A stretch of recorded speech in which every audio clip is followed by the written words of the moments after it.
Halo semua, kali ini Kak Lita mau berbagi tentang menulis dongeng. Sudah siap berpetualang? Ayo berpetualang ke dunia dongeng. Dongeng, siapa nih yang suka baca atau mendengarkan dongeng? Apa dongeng favoritmu? Lalu apa sih sebenarnya dongeng itu? Menurut KBBI, dongeng adalah cerita yang tidak benar-benar terjadi. Ya, cerita khayalan atau imajinatif. Sehingga dalam dongeng sebenarnya kita bisa menulis apapun, sebebas-bebasnya, seluas-luasnya imajinasi kita. Oh ya, dongeng juga bersifat menghibur dan biasanya ada pesan moral. Ada satu kutipan yang sangat Kak Lita suka dari Bapak Pramudia Anantatur, yaitu dongeng adalah medium terindah dalam tradisi lisan Nusantara. Ya, banyak sekali cerita rakyat, dongeng yang dituturkan, diceritakan secara turun-temurun dari nenek moyang kita, atau diceritakan ayah dan ibu, kakek dan nenek saat kita masih kecil. Wah, alangkah senangnya jika dongeng yang kita tulis sekarang pun dapat dibaca dan didengar oleh banyak anak, bahkan anak-anak di seluruh Indonesia, dimanapun mereka berada. Kita berlanjut ke petualangan berikutnya ya. Mari mengenal ragam dongeng. Dongeng banyak sekali ragam atau jenisnya. Ada legenda yang menceritakan asal mula suatu tempat. Ada mite, dongeng yang bercerita tentang para dewa atau mitos. Kemudian sage, cerita berdasarkan peristiwa sejarah yang telah bercampur dengan fantasi. Kemudian ada fabel, cerita tentang asal-usul binatang atau cerita dengan tokoh binatang yang berperilaku seperti manusia. Nah, fabel ini nih favoritnya anak-anak biasanya.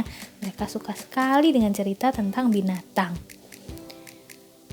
Kemudian ada juga hikayat, biasanya bercerita tentang sejarah, riwayat hidup, atau kepahlawanan.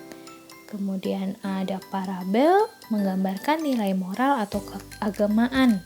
Dan ada dongeng jenaka, yaitu cerita tingkah laku tentang orang yang konyol, biasanya disertai dengan unsur humor.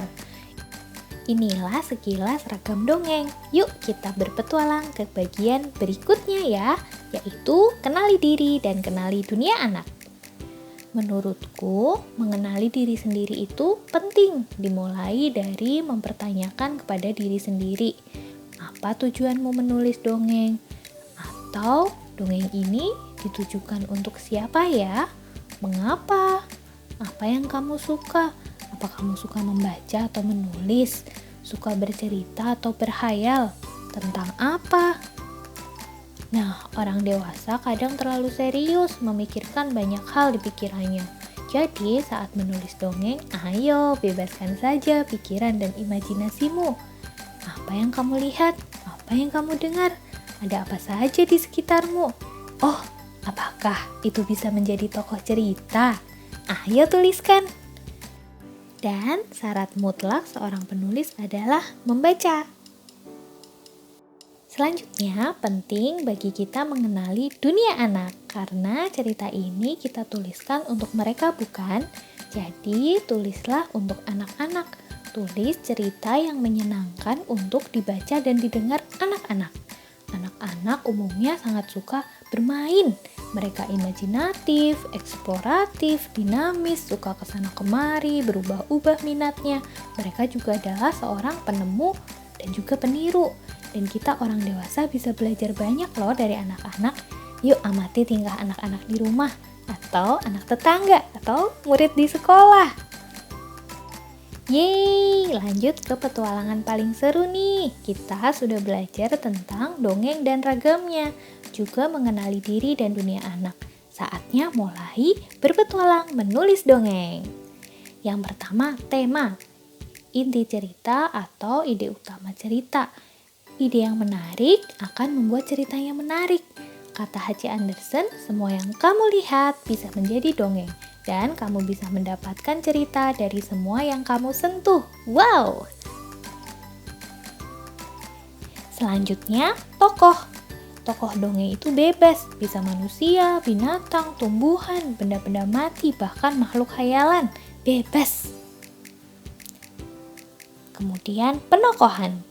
Ciptakan tokoh yang menarik dan beri sifat manusiawi pada si tokoh sewajarnya, seperti anak-anak yang punya kelebihan dan kekurangan.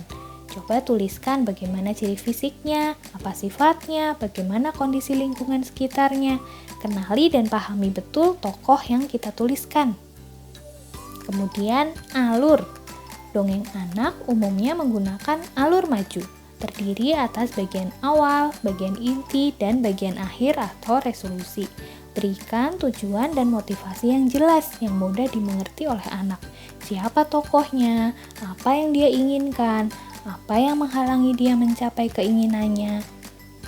Kemudian sudut pandang adalah penempatan pengarang ke dalam cerita. Bebas ya, mau orang pertama, kedua, atau ketiga, yang penting konsisten dari awal hingga akhir. Dan poin terakhir namun sangat penting yaitu amanat atau pesan moral atau hikmah cerita, nilai-nilai kebaikan. Bisa dituliskan secara tersurat, tertulis dalam cerita, ataupun tersirat melalui dialog dan narasi. Saya lebih suka menulis dengan amanat tersirat karena memberikan ruang bebas kepada anak-anak, kepada pembaca untuk menangkap hikmah dan nilai yang mereka dapat.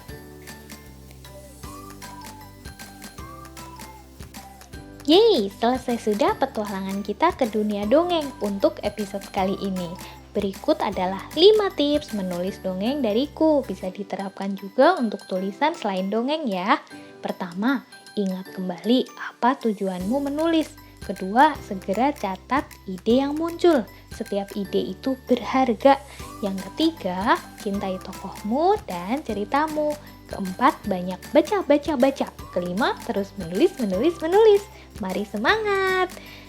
Terima kasih semuanya. Salam sehat dan ceria ya. Sampai jumpa di petualangan berikutnya.